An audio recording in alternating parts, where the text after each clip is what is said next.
Hi guys, welcome to this introductory video about LAPPASS. My name is Satish Kohli, one of the surgical trainees from North Wales.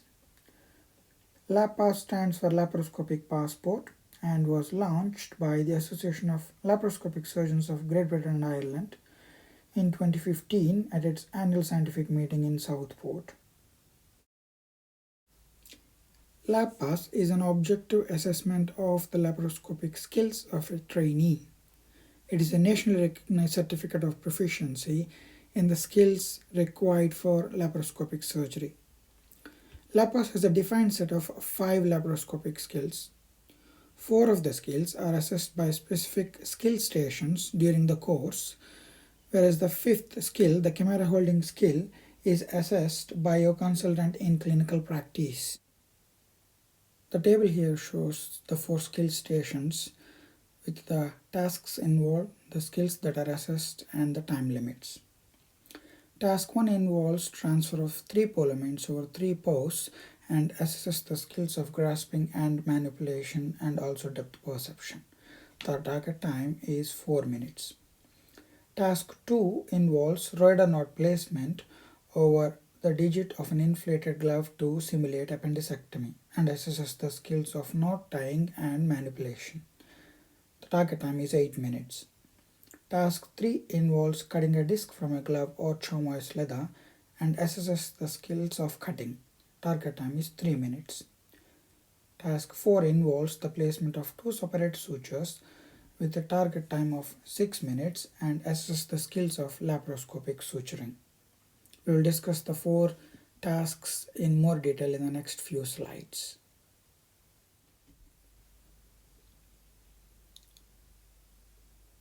So task 1 involves transferring polaments across 3 posts, and the equipment that you need for this task include a flexible pad or a board with 3 posts, 3 polaments and a string of at least 15 centimeters, 2 forceps, Johans, Marylands, or you can use both.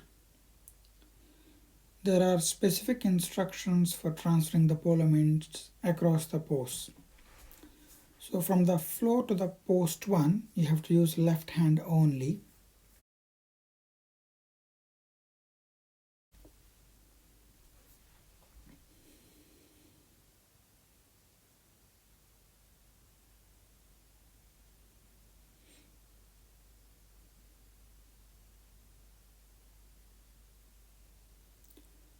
From post 1 to post 2, you have to use right hand only, and after removing it from post 1, you have to flip it over in mid-air and then transfer it over to post 2 upside down.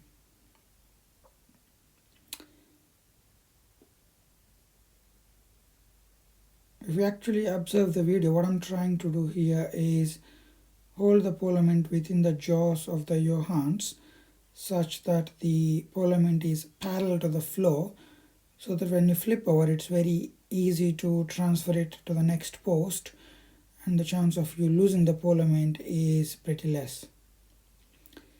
If it is at an angle to the floor, there is a good chance that the polament might fly off the jaws of the Johans.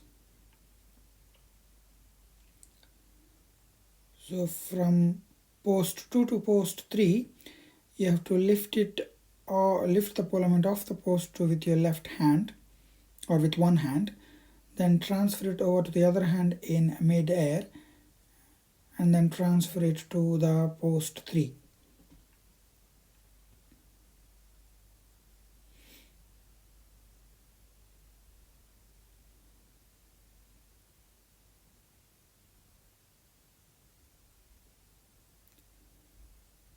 From post 3 back to the floor, you have to lift the polament off post 3 with one hand,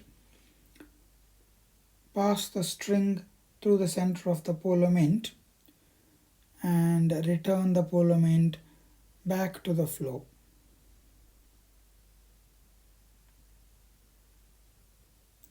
Again, I'm trying to hold the polament here within the jaws of the may rely on forceps such that the polament is horizontal to the flow and it's easy to thread the string through the center of the polament.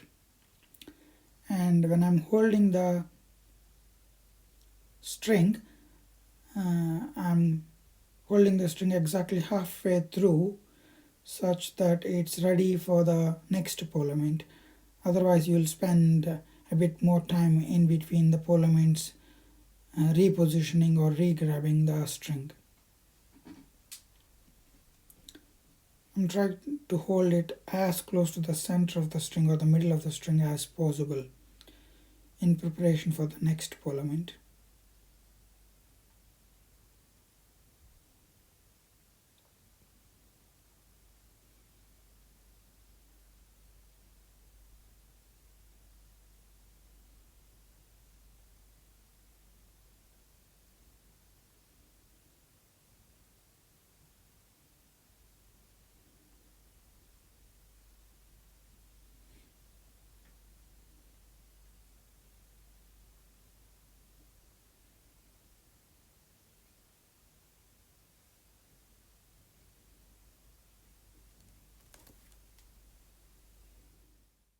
Before moving on to the next task, I want to actually demonstrate Roeder knot formation with a thick rope so that you understand the formation clearly. I've got here a very thick rope where the short end or the active end is black.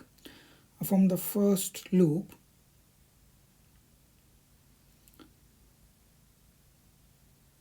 or the first knot, you grab the knot between your index and thumb, and then you use the short end to go around the loop 3 times. So you do 3 winds. So you do 3 winds and then fix the winds between the thumb and the index finger. And then you do a final knot, I call it a lock,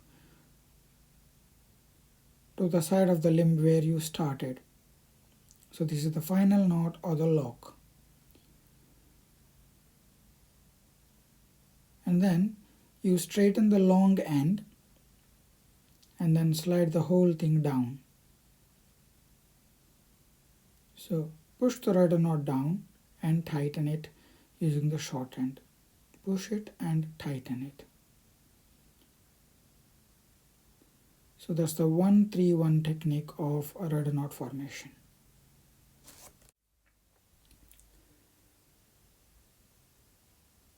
Task 2 involves making 3 Roeder knots and placing them on the digit of an inflated glove to simulate appendicectomy. Target time is 8 minutes and the clock starts when the first Roeder knot is introduced into the box trainer, and the clock stops when the divided digit is retrieved from the box trainer. The equipment that you would need include a partially inflated glove with 4 lines drawn at least 1 centimeter apart along one digit, a long length of suture material to make the Roeder knots, 2 Johann forceps, and a laparoscopic scissors. You can make the first Roeder knot before the clock starts. The other 2 knots must be made during the assessment and the time is included within the target time. One of the knots must be witnessed by your assessor or consultant to prove your competency in making the Roeder knot. You need to place or secure 2 Roeder knots in the proximal zone or zone 1 and 1 Roeder knot in the distal zone or zone 3, and you need to divide the digit with scissors in zone 2, the middle zone. After retrieving the divided digit from the box trainer, both the digit and the glove must not deflate. Here I have secured the glove to the wooden board with a rubber band.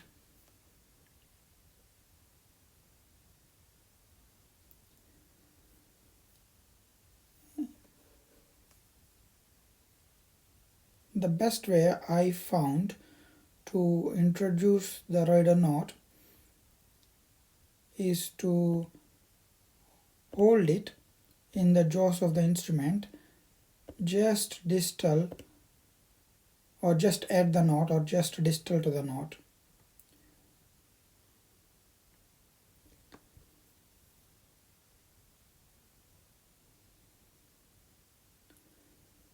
When you make the Roeder knot, make sure that the loop is not twisted and is not too narrow or too small, otherwise you'll have difficulty in sliding it.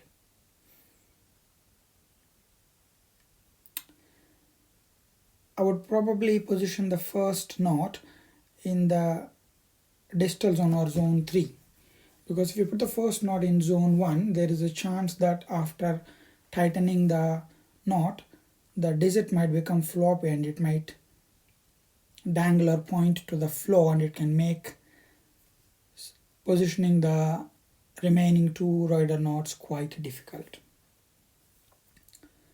So I'm pushing the knot or tightening the Roeder knot with the tip of the Maryland, and I'm maintaining the tension with my left hand by pulling the suture out of the box strainer through the port.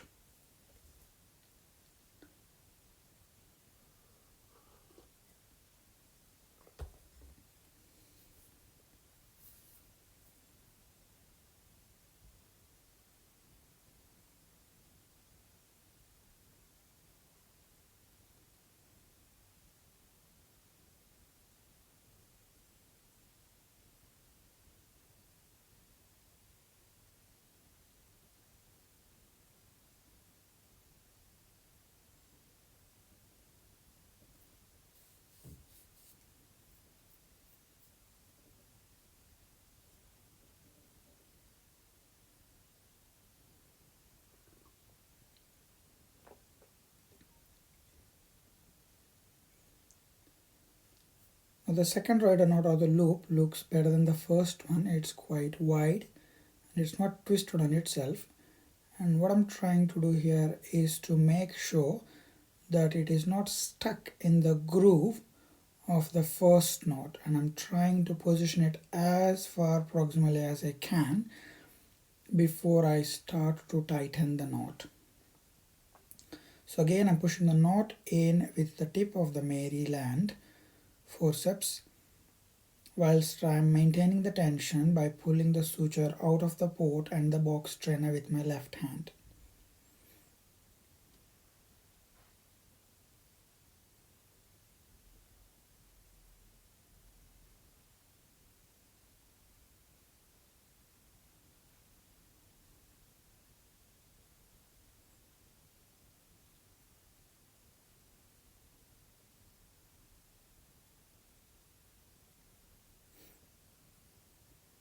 I think the third loop is quite good as well.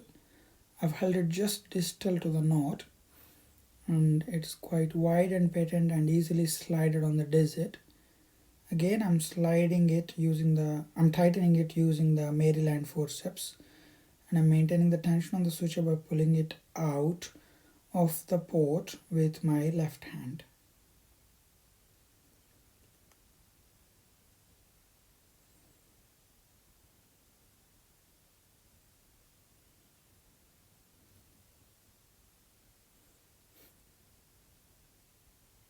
I'm not sure whether you have noticed it here.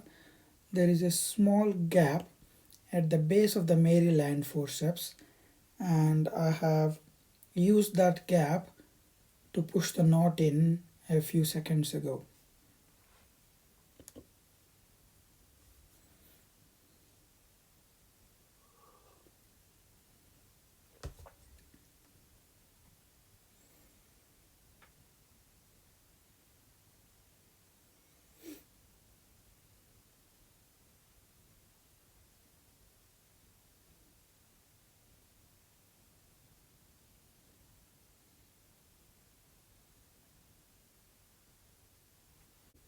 As you can see on the screen, both the glove and the divided digit must not deflate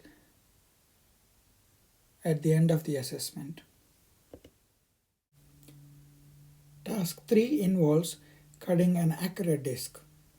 You will need a glove or a chomoist leather, a laparoscopic scissors, and some graspers or forceps. You need to draw a solid circular line of at least 5 cm diameter on a glove or a chamois leather, with an inner and outer parallel dotted circles marked about 0.5 centimeters on either side.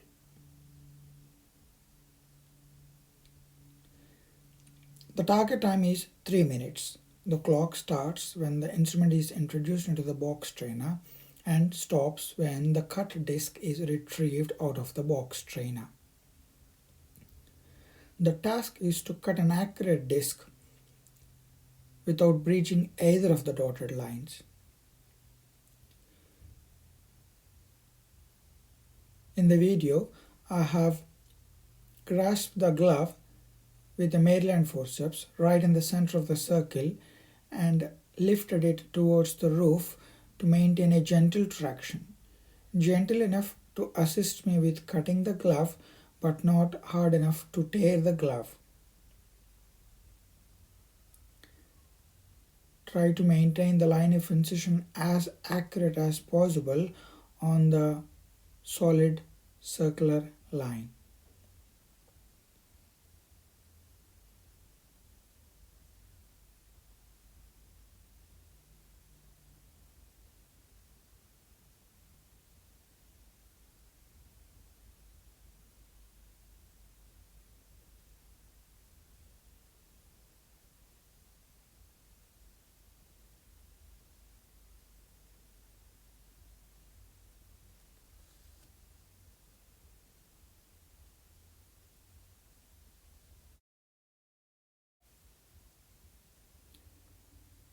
At this stage, you can consider swapping the instrument, the scissors, into your left hand and try to cut the glove with the scissors in your left hand, but that would mean you would lose a few seconds in the transfer of the instruments. I have always practiced cutting the entire disc, with the scissors in my right hand.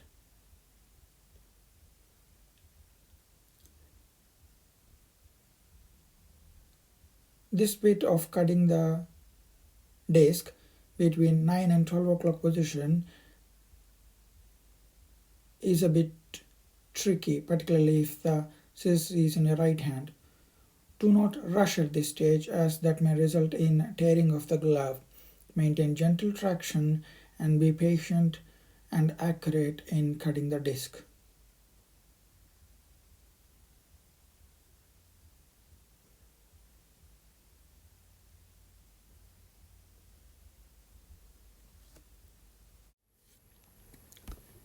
Task 4 involves laparoscopic suturing, and the equipment that you would need include a flexible pad with 2 dots drawn at least 1 cm apart, a braided suture, preferably a 2/0 acryl, needle driver, Johann's forceps, and laparoscopic scissors. The task is to place 2 accurate sutures and tie them securely under tension to draw the 2 dots together. Sutures must be placed within the dotted areas. The acceptable knot types include a Zabo knot, a single right-handed reef knot, and a surgeon's knot. The target time is 6 minutes. The clock starts when the first suture is introduced into the box trainer, and the clock stops when the second suture is removed from the box trainer. In the video clip, I have wrapped a soft artificial chamois leather over the demister pad. Introduced the suture into the box trainer by grabbing the suture about 1 centimeter or 2 away from the base of the needle within the jaws of the needle holder, such that the body of the needle looks like a smiley face. Use supination-pronation movements of the wrist to drive the needle through the chamois leather tissue, and aim to drive the needle only through the chamois leather and not through any underlying tissue. Drop the needle onto the soft chamois leather and try to grab the needle either halfway across or at the junction of 2/3 and 1/3 of the needle, and as you do, push the needle holder into the tissue such that the needle becomes perpendicular to the needle holder. Pronate the wrist such that the needle goes vertically into the tissue, and as you drive the needle through the tissue, you supinate and you use the curve or the body of the needle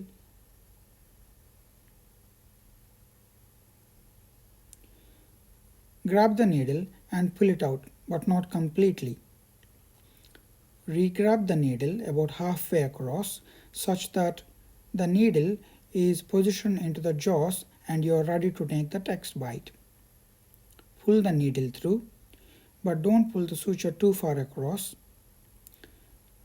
Pronate your wrist again and go into the artificial chomois leather vertically, and as you drive the needle through, use the curve or the body of the needle.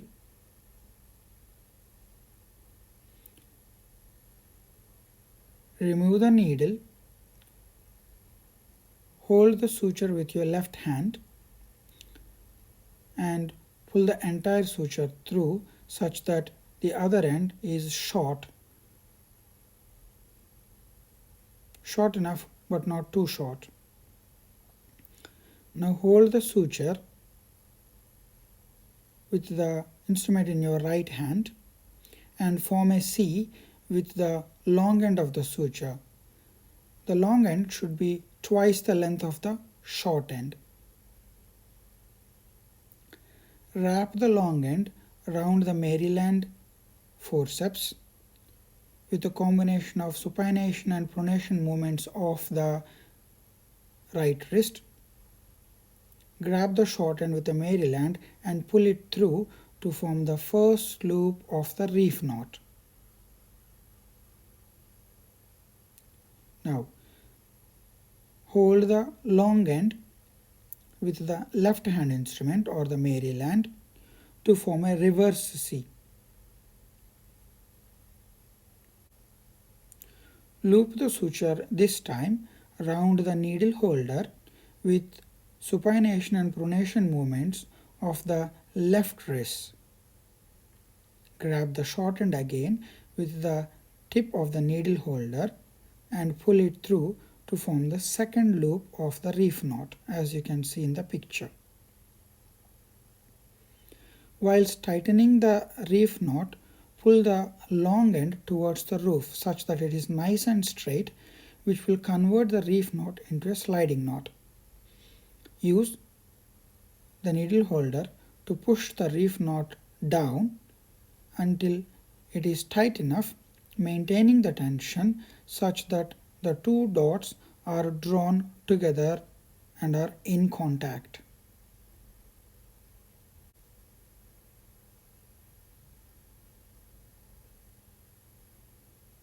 Once the dots are in contact, maintain the tension and square the two ends of the suture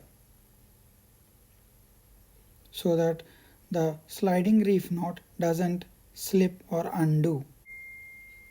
Form a C again and complete a third knot to secure the reef knot such that it doesn't undo. So you need to do two things, guys, to convert a sliding reef knot into a secure knot. You need to square it and then complete a third knot to secure it. Let's have a look at the suturing technique again. Hold the needle at the junction of 2/3 and 1/3 of the body within the jaws, and as you do, push it into the soft pad such that the needle lifts up and becomes perpendicular to the jaws. Pronate the wrist, go vertically into the tissue and drive the needle through the chomois leather, and as you drive through, supinate and use the curve or the body of the needle. Pull out the body of the needle halfway across. Re-grab the needle halfway across such that it's ready for the next bite. Pull the suture but not too far across. Pronate the wrist again and drive the needle through the artificial chomois leather, supinating and pushing in using the curve or the body of the needle. Pull the needle completely through and hold the suture and then pull the suture until the short end is short enough but not too short. Grab the suture with the right hand instrument, forming a C on the left. Again, the long end or the C loop should be twice the length of the short end. Grab the short end and pull it through to form the first loop of the reef knot. Hold the long end with the left hand instrument and loop it around the right hand instrument, or the needle holder in this case, using supination and pronation of the left hand. Grab the suture with the tips of the right hand instrument and pull it through to form the second loop of the reef knot. Hold the long end and pull it towards the roof such that it becomes straight and the reef knot is converted into a sliding reef knot.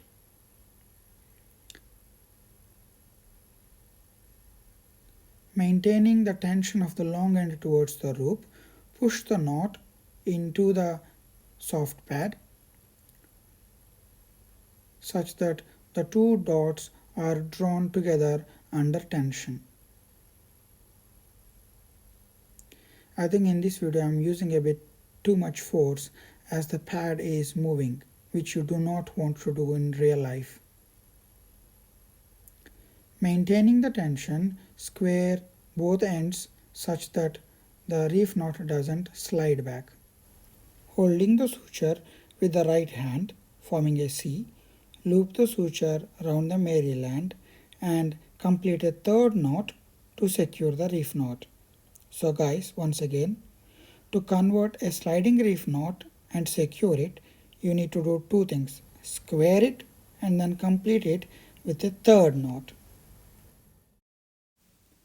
The fifth skill of LAPPASS, the camera holding skill, is not assessed during the course but is assessed during routine clinical practice by your own consultant. You must be the sole camera holder for the entire operation. You need to log a minimum of 6 cases, each at least 30 minutes long. You will need to inform your consultant before the operation that you would like to be assessed for your camera holding skill. At least 3 cases must involve a 30-degree laparoscope. Now, the assessment and certification for LAPPASS is usually done by ALSGBI council or consultant members at its annual meeting. You need to practice the stations and then book a specific slot for assessment at the annual meeting. You can also arrange for assessment and certification at your hospital by arranging the course and inviting at least 2 ALSGBI council members who can visit your hospital for certifying the candidates. Once you have identified the need for the course, confirm the venue, date and potential candidates, please contact Jennifer, who is one of the executive members, who can then help you for arranging the laparoscopic stacks with the help of stores, and may also give you details of the LSGBI council members who might be keen to visit your hospital for certification. Assessment certification is done on 2 separate forms: the LAPPASS skills task form and the camera holding skills form, both of which can be downloaded from the LSGBI website. This is page 1 of the LAPPASS skills task form for tasks 1 and 2, and this is page 2 of the task form for tasks 3 and 4. This is the form for the assessment of camera skills. You can log a maximum of 9 cases but a minimum of 6 cases, of which at least 3 operations must be with the use of 30-degree scope. There are some specific instructions for the assessment of camera skills. Thank you guys for your time. I hope you enjoyed the introductory video.